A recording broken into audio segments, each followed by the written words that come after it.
personnel situations? Were you surprised? Yes. Now, to be fair, Colin, I never said go Huskies or go Hawks. That's a Russell. But to your point, I mean, for 9 years, he's been the ultimate pro. He's never flinched, never. And even my buddy Peyton, remember years ago against the Chargers, that playoff loss, he flinched post game, let some of his frustration with the O-line and the plan and the blocking. And, obviously Aaron Rodgers, some of his peers will flinch a little bit. Russell never has done that in season, has taken every arrow. And you're right. This is off brand. He's got a brand. I don't know if you know this or not, Colin, but he's got a clothing line called the Good Man brand. And this is more of the I'm agitated man brand. and it's a sense of urgency. That's what his camp and I think he'll tell you is, hey man, time is now. Like I'm 9 years into this thing and I'm at maybe the middle part of my career and I probably will never run like I used to run. I sat up in the Super Bowl and it had to be fascinating for him sitting there with the commissioner. On one side, he's watching Mahomes going, yeah, I've played the game like that. I was that guy, my first 4 years. And then on the other hand, he looks at Tom Brady and says, but that's where I want to be. That's who I'm going to be. I want to play till I'm 45. And it had to be fascinating. And I don't think it was coincidental coming off that Super Bowl that he does his media blitz and talks to people and says, we got to get right. We got to get right up front. I got to get more help. And from his perspective, it's urgency. From the fans' perspective, Colin, this is fascinating. I put out a little Twitter poll last night to the Seattle fans, just kind of engaging them. What do you think? How would you grade Russell's performance here? And the majority said out of character and petty, that this is just not who he's been. So, yeah, it'll be a fascinating exchange here in the weeks and months ahead, I think, with Pete Carroll, with John Schneider, and then ultimately with his teammates in his O-line when they walk back in the room. Yeah, I mean, listen, Pete now has, next to Belichick, probably the most personnel power in the league as a head coach. Andy Reid doesn't have it. Sean Payton, Mickey Loomis makes the calls in New Orleans. And I have said since they won a Super Bowl, they've had one playoff win in 6 years of note.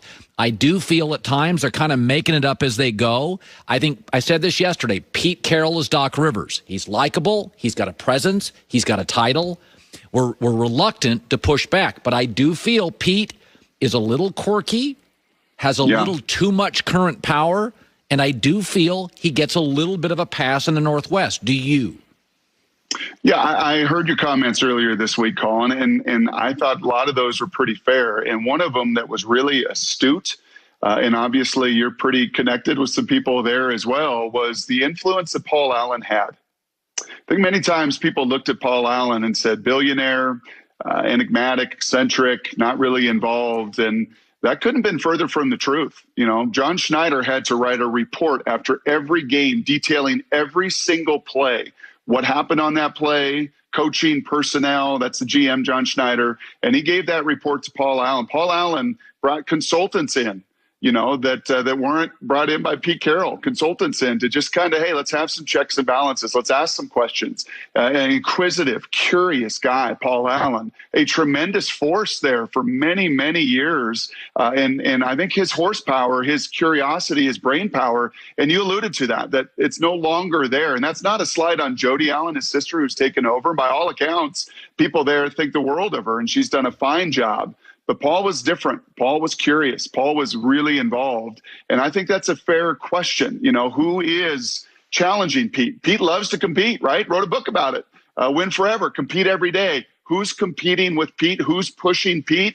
I think, Colin, that is a legitimate question and a very legitimate point. We were talking this morning. I saw this morning, Brock, fascinating that the Niners. We see whenever there's smoke, there's fire. There's like 6 stories they're not happy with Garoppolo. And it's really fascinating, Brock. So here's the facts. That he's won 75% of his starts. He has a quarterback rating of 99. San Francisco, with a coach we love, stinks when he doesn't play. Yet he has been hurt in week 2 in 2016. In week 3 in 2018. In week 2 in 2020. So what that tells me, he comes out of camp. His body cannot withstand an NFL beat. It's different if you gave me 14 weeks a year, and then at the end of the year, he is in trouble by September. I do get this. By the way, we've heard Kirk Cousins to San Francisco. Kirk's never missed a start. What would you do if you ran the Niners today? You got the 12th pick. There's quarterbacks on the market. I look at this morning and I think they just don't want to see that. They don't trust his body. I think they like him. They don't trust his body. What would you do in San Francisco? Well, 12's tough because everybody that I really like is not going to be there at 12. And I don't think if Mac Jones is sitting there at 12, I've seen some of that speculation, and a very accurate passer and had a tremendous productive run at Alabama and a great Senior Bowl. But I think there's going to be better players, better suited for their program long-term than Mac Jones at number 12. So I would exhaust every opportunity. I would turn over every stone. John Lynch and Shanahan are innovative. They're out front. They are proactive. They don't tend to be reactive. And it's why I think they've built a tremendous roster that was a deep post away from Garoppolo hitting and winning that Super Bowl against the Chiefs if he could hit that thing. And people all the time, Colin, I could speak firsthand. Okay, I was hurt all through my pro career. I never made it, never established myself. I was never reliable. I was never available. But beyond that, and I think the question here is, can you protect yourself? It's not even his frame and his body. He's a well-built guy. He's the best-looking quarterback in the league. Sorry, Brady. I mean, he's a hottie, and he's got a good body. But it's about protecting himself, understanding how to. And I watched Peyton Manning play games, Colin, where he didn't get hits. You were just talking about Aaron Rodgers, okay, playing games where you don't get hits, where you protect yourself. And that's a skill. That's an experience. That's an ability. And, yeah, I think the brass there is concerned that, A, he's always been hurt, as you said, and, B, he doesn't really understand how to protect himself to do it over the long term, and thus they will turn over every stone via the draft, via free agency, via trade, but they'll probably do it sneakily. They'll probably not let you know, and they'll probably get done, and you'll say on your show, wow, you enjoy. What a smart move. San Francisco's full of smart people that make smart moves and aggressive moves. Here's a contrarian take that Deshaun Watson's obviously a terrific player, but he's had injuries. He just had his best year. Yep. One more injury, and a lot of teams would say, we'll just go get a new guy. I know you'd love to keep him, but you couldn't win with him. And right now it appears there's 4 to 5 teams in a bidding war potentially for him. Could I make the argument that this is actually the rare moment that you could get the most for Deshaun in this moment? And he doesn't want to play with you. He doesn't like the infrastructure. And, I mean, you know it. If the quarterback doesn't want to be there, it's going to seep. Yeah. It'll just be it'll be just bad medicine for the organization. That my argument is, if you had to trade him, this is the moment in time to do it. Oh, I don't think that's terribly contrarian at all. And most importantly is what you said. He's made that statement. He's made that conviction. He's the one, and he's smart enough, and he's surrounded by really bright people as well that told him, hey, Deshaun, if you go down this road, you got to understand the heat is coming. The attacks are going to be coming. Okay, the PR is not going to go your way. You're beloved now. The people love you. The mayor wants you there. You got to understand in time that will turn. And are you willing to play in that heat?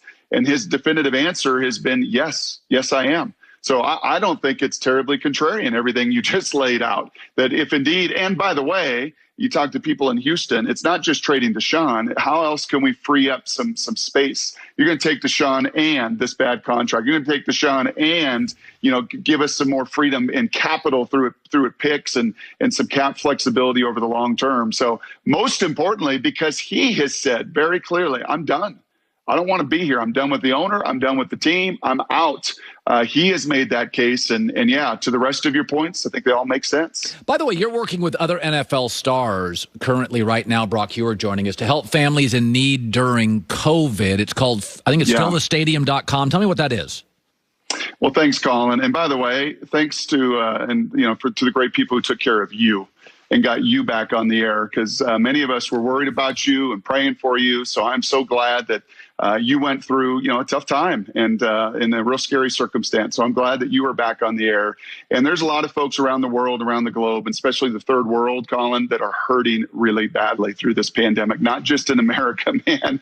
The poverty and the need is real. Yeah, and there's about 50 of us, current pros, former pros, that have joined together with compassion. And just go to fillthestadium.com. fillthestadium.com. You can see the unbelievable team that wants to fill an NFL stadium in need. About 70,000 kids around the globe need sponsorships. We're doing our part. The folks at Fox, they reached out to you in your moment of hurt, Colin, and I felt the same thing. Our partners at Fox, our bosses at Fox have been incredible, supportive in this cause and this initiative, and really thankful. Thanks for bringing it up, and thanks that you're well and getting well and back on the air, bud. Brock, I love having you as a teammate. You're one of the really smart, thoughtful guys in our business, and we will talk soon, my friend. Thank you, Colin. Be well. All right, good stuff. Yeah, boy, there's just all this